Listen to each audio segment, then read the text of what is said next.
معالی السبتین کے اندر روایت موجود ہے، لکھنؤ کا ایک ہندو راجا تھا جس کا نام افتخار الدولہ ہے، گھر میں عزاداری رکھا کرتا تھا۔ کون ہے یہ؟ ہندو، اور ہندوؤں کا راجا ہے،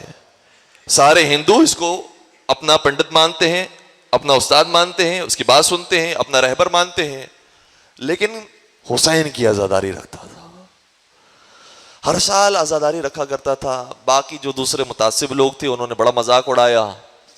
کہ یہ ہندو ہے، مسلمان نہیں ہوتا لیکن عزاداری رکھتا ہے، اس کو پرواہ نہیں تھی، حسین پر ماتم کرتا تھا، مجلسیں رکھتا تھا، سبیلے لگاتا تھا۔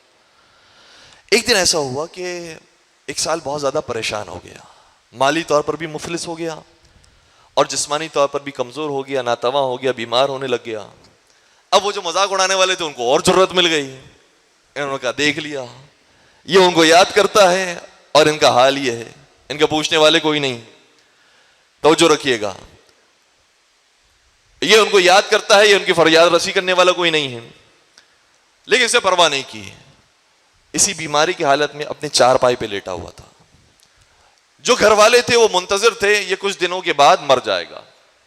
اتنی حالت خراب ہو گئی ہے، اتنا بیمار ہو گیا کہ مر جائے گا، عزاداری پر بھی یہ پیسہ نہیں خرچ کر سکا۔ جب مرنے والا تھا اور لوگ اسے چھوڑ کر چلے گئے تھے، گھر والے چھوڑ کر چلے گئے تھے، کہتا ہے کہ میں ایسی طاقت پا گیا کہ میرے بدن کے اندر وہ حرارت پیدا ہوئی کہ میں اٹھ کے بیٹھ گیا۔ لوگوں نے پوچھا کہ آپ میں یہ حرارت کیسے پیدا ہوئی، یہ انرجی کیسے آئی، یہ طاقت کیسے آئی؟ یہ روایت میں دیکھ کر پیش کر رہا ہوں، معالی السبتین کے اندر آپ دیکھنا چاہیے، روایت موجود ہے کہ تمہیں نہیں معلوم، تم نے نہیں دیکھا، لیکن جب میں سویا ہوا تھا اور مرنے کے قریب تھا، ملک الموت میرے سامنے آیا،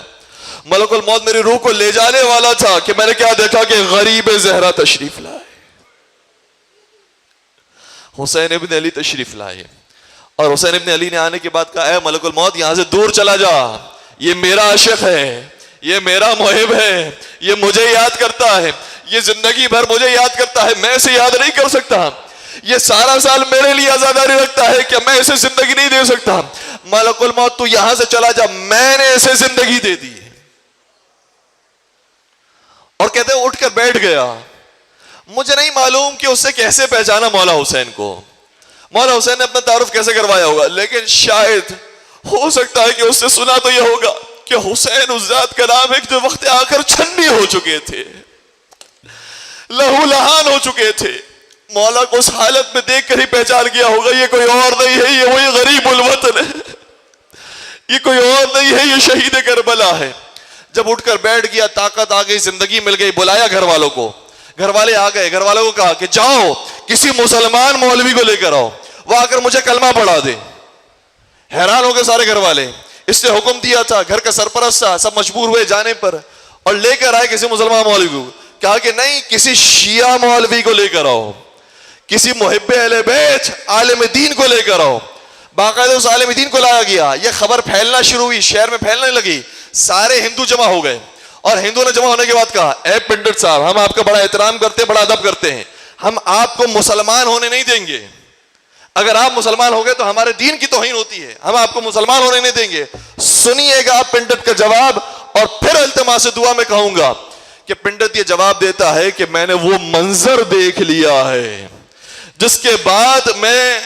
تمہیں ہندو ہونے پر مجبور نہیں کر سکتا، لیکن تم مجھے مسلمان ہونے پر بھی روک نہیں سکتے ہو اور ہندو رہنے پر مجبور نہیں کر سکتے ہو۔ کہا کیا دیکھا آپ نے؟ کہ جس کی میں عزاداری برپا کیا کرتا تھا نا،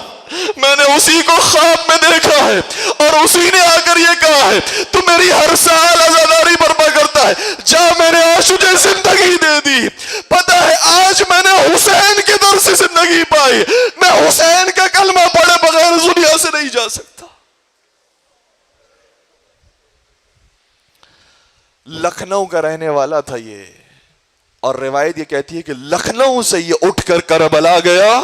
زندگی بھر کربلا میں رہا اور کربلا میں اس کو موت آئی۔ پروردگار ہر ایک کو ایسی موت نصیب فرمائے، پروردگار ہر ایک کو مولا امام حسین علیہ السلام کا قرب جوار نصیب فرمائے۔